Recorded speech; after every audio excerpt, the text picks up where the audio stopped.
Team India captain Rohit Sharma రిటైర్మెంట్పై ఆసక్తికర వ్యాఖ్యలు చేశాడు. ప్రతిష్టాత్మక టీ20 వరల్డ్ కప్ 2024 విజయం తర్వాత టీ20 ఫార్మాట్కు రోహిత్ శర్మ రిటైర్మెంట్ ప్రకటించిన విషయం తెలిసిందే. రోహిత్తో పాటు team India star cricketer Virat Kohli, star all rounder Ravindra Jadeja సైతం పొట్టి ఫార్మాట్కు వీడ్కోలు పలికారు. రిటైర్మెంట్ ప్రకటనకు టీ20 వరల్డ్ కప్ విజయం కంటే మంచి సందర్భం ఏముంటుందంటూ కోహ్లీ, రోహిత్ ఒకే రోజు రిటైర్మెంట్ ప్రకటించిన విషయం తెలిసిందే. టీ20 రిటైర్మెంట్ తర్వాత రోహిత్ శ్రీలంకతో 3 వన్డేల సిరీస్ ఆడాడు. దాదాపు నెలన్నర గ్యాప్ తర్వాత మళ్ళీ ఇప్పుడు బంగ్లాదేశ్తో టెస్ట్ సిరీస్కు రెడీ అవుతున్నాడు.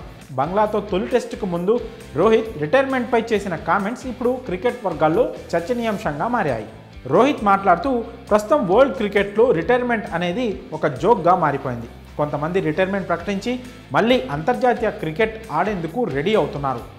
ఇండియాలో అయితే ఇప్పటి వరకు అలా జరగలేదు, కానీ వేరే దేశాల్లో మాత్రం ఇలాంటి విషయాలు నేను గమనించాను. కొంతమంది రిటైర్మెంట్ ప్రకటించి మళ్ళీ యూటర్న్ తీసుకుంటూ ఉన్నారు. దాంతో వాళ్ళు నిజంగానే రిటైర్ అయ్యారో లేదో తెలియడం లేదు. నా విషయంలో మాత్రం రిటైర్మెంట్ నిర్ణయం అనేది ఫైనల్. నా రిటైర్మెంట్పై నేను చాలా క్లియర్గా ఉన్నాను అని పేర్కొన్నాడు.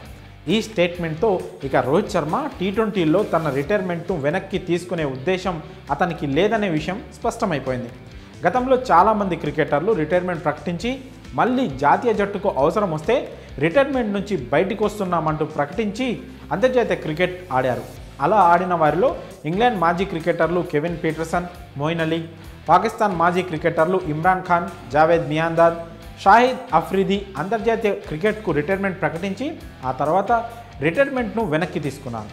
ఇక రోహిత్ చెప్పినట్లు రిటైర్మెంట్ను వెనక్కి తీసుకున్న వారు ఇండియాలో లేరు అనేలా లేదు. భారత మాజీ బౌలర్ జవగల శ్రీనాథ్ కూడా మాజీ కెప్టెన్ సౌరవ్ గంగూలీ కోరిక మేరకు తన రిటైర్మెంట్ను వెనక్కి తీసుకొని 2007 వన్డే వరల్డ్ కప్తో పాటు కొన్ని టెస్టుల మ్యాచ్లు కూడా ఆడాడు. ఇకపోతే రోహిత్ శర్మ టీ20లకు రిటైర్మెంట్ ఇచ్చినా వన్డే టెస్ట్ క్రికెట్లో మాత్రం మరికొంతకాలం కొనసాగే అవకాశం ఉంది. వన్డే వరల్డ్ కప్ 2027 వరకు రోహిత్ శర్మ వన్డే ఫార్మాట్లో ఆడాలని అభిమానులు కూడా కోరుకుంటున్నారు. అయితే గురువారం నుంచి టీమిండియా బంగ్లాదేశ్తో 2 టెస్టుల సిరీస్ ఆడనుంది. 2 టెస్టుల సిరీస్ తర్వాత 3 టీ20 మ్యాచ్లు కూడా ఆడనున్నాయి భారత్ బంగ్లా జట్లు. మరి రిటైర్మెంట్ అనేది ఒక జోక్ అయిపోయింది అని రోహిత్ శర్మ చేసిన వ్యాఖ్యలపై మీ అభిప్రాయాలను కామెంట్స్ రూపంలో తెలియజేయండి.